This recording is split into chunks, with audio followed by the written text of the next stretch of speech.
हमारे शीर्ष नेता तय करते हैं, है ना। और उन्होंने कहा है कि वहां जाके वहां के लोगों की समस्या को देखिए, जानिए, समझिए, दूर कीजिए। जनता कहेगी, मालिक हमारे कहेगी तो खड़ा हो जाएंगे। अगर जनता कहे, हमारा मालिक कहे कि आपको निर्दलीय आना है तो निर्दलीय खड़ा हो जाएंगे।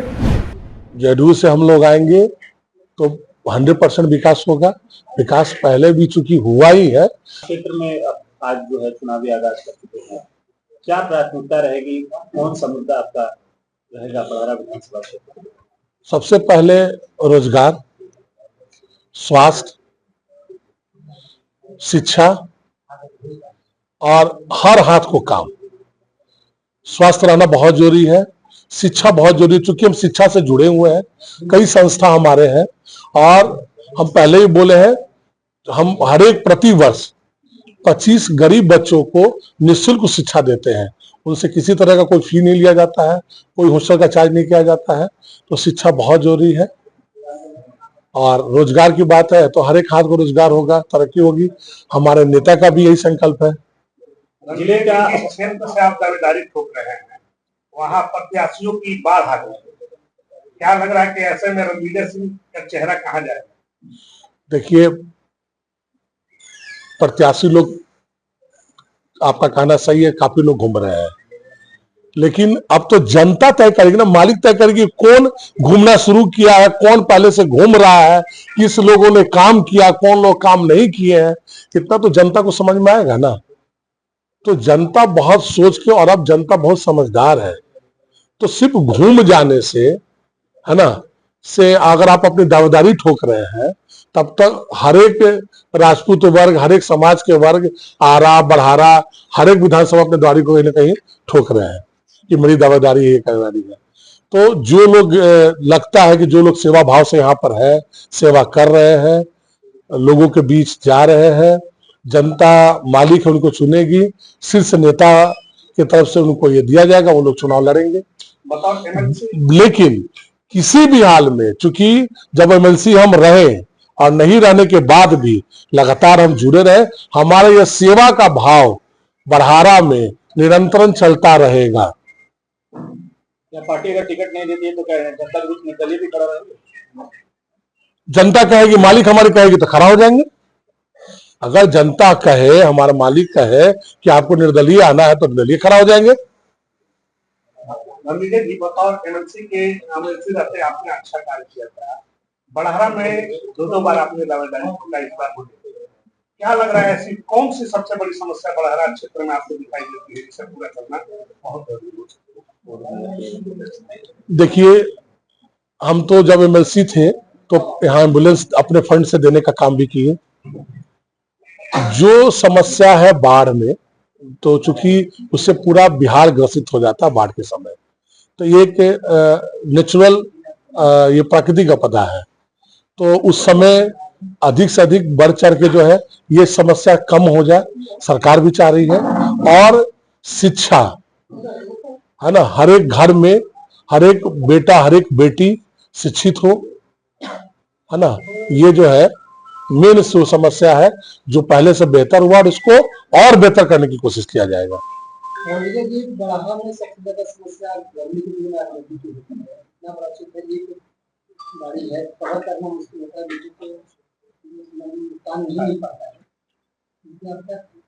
इसमें जो वर्तमान हमारे डीएम साहब है ना, उनसे बात करके, चूंकि ये सब समस्या हर एक साल आती है, बाढ़ की समस्या, आगलगी की समस्या, इसमें उनसे बात करके जो भी अच्छी व्यवस्था होगी, जो भी उपाय होगा, उसको पहले से तैयार होकर उसको रेडी पोजीशन में रहा जाएगा, तुरंत कार्रवाई की जाएगी और हम लोग हर एक तरीके से तैयार रहेंगे। रणवीर जी, अभी पहलगाम में जो घटना घटी है, आप भी एनडीए का हिस्सा है और सरकार जो है वो कह रही है मुंहतोड़ जवाब दे पाकिस्तान, क्या कहेंगे, ये कार्रवाई कितना सही है? देखिए, इसमें हमारे प्रधानमंत्री जी का जो दरभंगा में उन्होंने जो बोला, और बहुत स्पष्ट शब्दों में उन्होंने बोला कि किसी भी हाल में उनको हम अपना बदला लेंगे। और लगातार चीजें चल रही हैं, मीटिंग हो रही है, चर्चा हो रही है, लोग तैयारी कर रहे हैं। जो शीर्ष लोग जो बैठे हुए हैं, वो लोग पूर्ण रूप से लगे हुए हैं। तो जो भी 27 जो मृतक लोग हैं, जो घटना, जो बड़ा दर्दनाक जो घटना हुआ है, उसकी निंदा भी करते हैं और कहीं ना कहीं किसी भी तरीके से उनसे बढ़ चढ़ के उनको हम लोग अपना बदला लेने का काम करेंगे। एक और सवाल है, जिले से जुड़ा हुआ है। अभी हाल ही में लहरपा 3 हत्या हुआ है, जिसको विपक्ष के द्वारा काफी जातिगत रंग देने का प्रयास किया जा रहा है, उन पर काफी राजनीति भी हो रही है। कई नेता, बड़े बड़े तेजस्वी यादव भी यहाँ पर पहुंच कर हलचल चल रही है। आपको क्या लगता है, जातिगत रंग देना उचित है? नहीं, अगर कोई भी मुद्दा हो तो हम आपके माध्यम से ये कहना चाहते हैं कि जात पात धर्म से ऊपर उठ के ही विकास हो सकता है। जब तक जात पात धर्म की बात करेंगे तब तक विकास नहीं हो सकता है ना। इसलिए कि कोई भी डेवलपमेंट का बेस वही है जहां पर जात पात और धर्म से बढ़ के बात किया जाए। तो कुछ विकास होगा अलग, क्योंकि हम दोनों लोगों का तो सत्ता रह चुका है। जदयू से हम लोग आएंगे तो 100% विकास होगा। विकास पहले भी चूंकि हुआ ही है, लेकिन व्यक्तिगत चूंकि हम यहाँ से जुड़े हुए हैं, हम हमेशा बोलते हैं कि हम यहाँ से जुड़े हुए, हम यहाँ के यहीं के वासी हैं, इसी मिट्टी से जुड़े हुए हैं, तो हमारा जो अलग एफर्ट होगा, है ना, तो कहीं ना कहीं वो हमारे आने के बाद आप लोग को नजर आएगा कि बड़हरा की एक नई तस्वीर सामने आएगी। पिछले बार भी सर आप एकदम अंतिम चरण में आपका शायद नाम कटा था, इस बार क्या लगता है कि एकदम? हमको तो लगता है कि एकदम फर्स्ट चरण में हमारा हो जाएगा, लेकिन कहीं ना कहीं ये एक हमारे शीर्ष नेता तय करते हैं, है ना। और उन्होंने कहा है कि वहां जाके वहां के लोगों की समस्या को देखिए, जानिए, समझिए, दूर कीजिए। जनता इंफ्रास्ट्रक्चर को बढ़ावा देने के लिए, रोजगार सृजन के लिए, नारी सशक्तिकरण के लिए क्या कदम उठाए जाएंगे बड़ौरा में अगर आप आते हैं? सबसे पहले जो हमने बताया और हमारे मुख्यमंत्री जी ने किया कि हर घर में जो शिक्षा का काम किया, वो सबसे बड़ा नारी सशक्तिकरण का एक ये बना, क्योंकि अब हर एक घर की बच्ची जो है वो पढ़ रही है, मैट्रिक पास कर रही हैं, उनको सहायता राशि दिया जा रहा है। जब एक महिला शिक्षित होती है तो पूरा परिवार शिक्षित होता है। तो ये एक बहुत बड़ा कदम है माननीय मुख्यमंत्री जी का नारी सशक्तिकरण के लिए। दूसरा, जो हमारे यहाँ शराबबंदी हुआ, ये भी कहीं ना कहीं महिला लोग को एक बड़ा सहूलियत हुआ। तो ये मुख्यमंत्री जी का बहुत बड़ा कदम है शराबबंदी, जो आज तक चलता आ रहा है। बड़ौरा एनडीए में सब कुछ ठीक है, क्योंकि सिटिंग विधायक है बीजेपी से कोई प्रत्याशी भी चुनावी मैदान में उतरे हैं, जेडीयू के 2 प्रत्याशी आज आपकी घोषणा करके आप भी कर गए, तो क्या सब कुछ ठीक है? देखिए, हम घोषणा नहीं की, हम बोले कि हमारे मालिक जनता है, हम जनता के बीच जाएंगे, जनता तय करेगी। रही बात बीजेपी की, तो वो आपको ज्यादा अच्छा बताएंगे कि कैंडिडेट कौन रहेगा। जनता कहेगी, मालिक हमारे कहेगी तो खड़ा हो जाएंगे। अगर जनता कहे, हमारा मालिक कहे कि आपको निर्दलीय आना है तो निर्दलीय खड़ा हो जाएंगे। रणविजय जी, बतौर एमएलसी रहते आपने अच्छा कार्य किया था। बड़हरा में 2 बार आपने दावेदारी ठोका, इस बार को लेकर क्या लग रहा है, ऐसी कौन सी सबसे बड़ी समस्या बड़हरा क्षेत्र में आपको दिखाई देती है जिसे पूरा करना बहुत जरूरी है? देखिए, हम तो जब एमएलसी थे तो यहाँ एम्बुलेंस अपने फंड से देने का काम भी किए।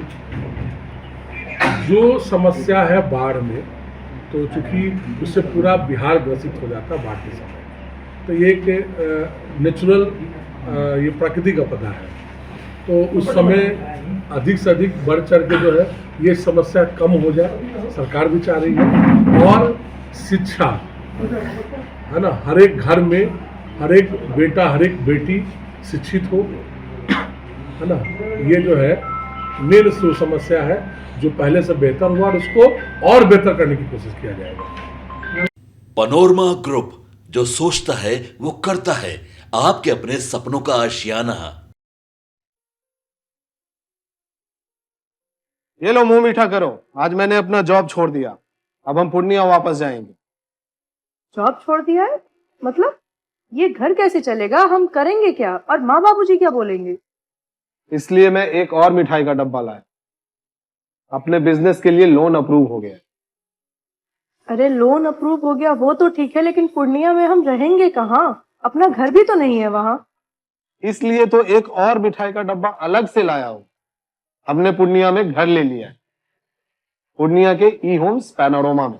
पूर्णिया में पैनोरमा ग्रुप लेकर आए हैं ई होम्स पैनोरमा, बड़ा घर, आलीशान जिंदगी और अत्याधुनिक सुविधाओं के संग। अरे अरे, अब क्यों मुंह मीठा करवा रही हो?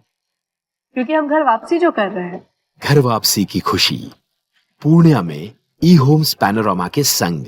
ई homes panorama, luxurious lifestyle redefined.